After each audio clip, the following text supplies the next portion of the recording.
Well, today is National Diabetes Day, so Chef Adrian Perez is here to share some tasty but healthy recipes for us. And Chef, I came over to the table and he knows the first thing I said was, Chef, it's a whole lot of carbs on this table, and that is not a diabetic's friend. But you say not all carbs are created equal. Well, there's good carbs and bad carbs, so that's true. So you have to decipher the difference between the two.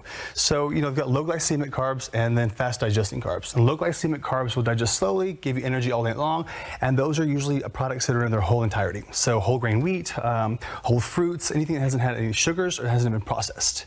So, whole grain bread, you have to make sure it's 100% whole wheat, not enriched, because they strip some of the nutrients from that one. Right, so basically white, if it's white bread. Right, it turns into sugar. Right, not good for you. Absolutely, and then you've got your white potatoes, like good old golden russet, and then you've got the sweet potatoes, which are going to be low glycemic as well. And so a lot of people don't like the graininess of the flavors of those things, though, so I'm going to show you guys some things today to kind of mask those up. Okay. So whole wheat pasta is one of my favorite things, because I was an overweight kid growing up, and my dad was diabetic since he was 19.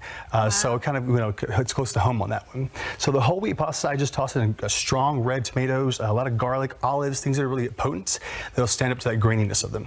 Add a little olive oil over the top of that when it's finished, makes a really good finish. So, okay. Yeah. So let me ask you, when you're cooking your whole wheat pasta, do you have to do anything differently than when you do your normal pasta? It takes a little bit longer. Like brown rice will take a little bit longer to cook, and it's a little bit on that the shell on the outside of that grain, but it's the same really. So boil it, salt your water like seawater, like really salty, so it's flavored from the inside. Okay. Absolutely, and then when you rinse it off, just a little olive oil over the top of it to keep it from sticking. Okay, very good, very good.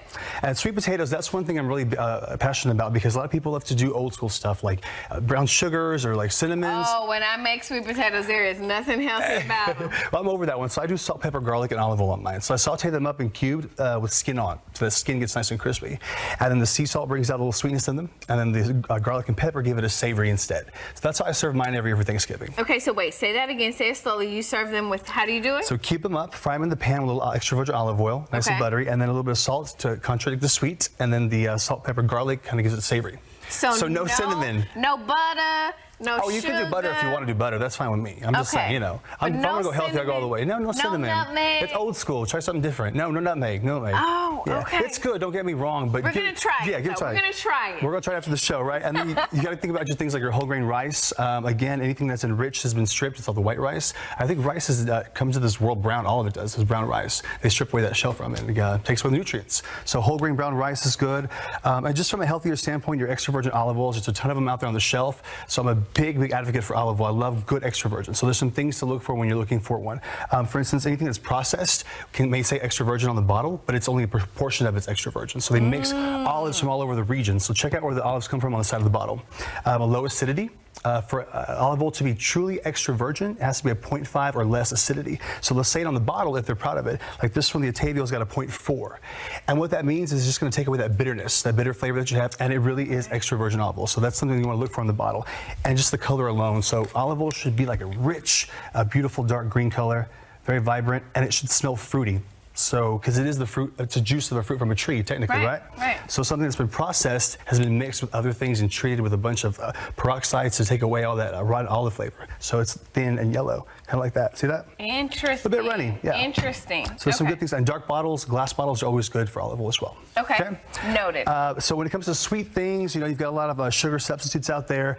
Monk fruit's something that I discovered is really, really good. It doesn't have any kind of funny aftertaste. It's really fine, like sugar, powdered sugar, if you will. Other ones like sugar alcohols that you find in your food can actually contain some carbohydrates, so they have potential of raising your blood sugar, yada yada, when you're diabetic as well. So those aren't always the best choice, but they're better than eating the sugary stuff. Okay. Does that make sense? Yeah. Yeah, and then I always go for sweet snacks. Like I'm good with like dark chocolate. It's always good with like no sugar. A little bit of fresh ground peanut butter. I get that from HEB. I love that. And a little whole grain bread. Mix them all together. You can throw a little cinnamon on these if you want to. Look, and you're good. There's my cinnamon. Right, there you have it. And then some good things to look for, like fruit has sugar in it, right? But think of an glass of orange juice has added sugar, and a whole fruit orange does not. So the grams of fiber, you multiply that times 10. If that number is greater than the carbs, then it's not going to be, it's going to be processed. So the high sugar content in the carbs make it too high. If it's less than, then it's actually whole. So it's something in its entirety. Perfect. Yeah. So, Chef, thank you so much for joining us this morning with all these tips. If you guys missed any of this, you can go on to KVUE.com right after the newscast. We're going to upload it for you. We'll be right back. You need some carbs.